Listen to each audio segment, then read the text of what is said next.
igreja.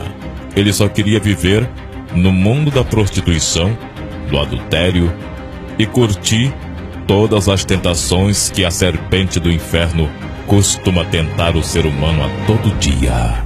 E agora ele vai viver a eternidade da realidade, aquela que você não acredita.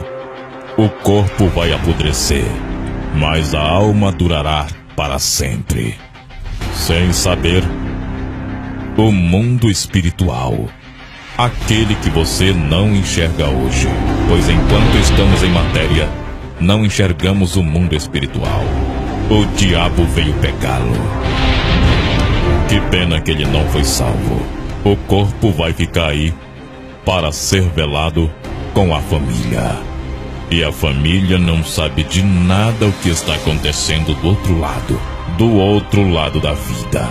Eu sei que você está se arrepiando todinho aí, só de assistir este vídeo, pois o demônio está aí perto com raiva e não vai deixar você compartilhar, mas creia em Deus que vai deixar. Saindo da terra, o demônio leva ele para o lugar chamado inferno, aonde sofrimento, dor, angústia, o fogo nunca se apaga.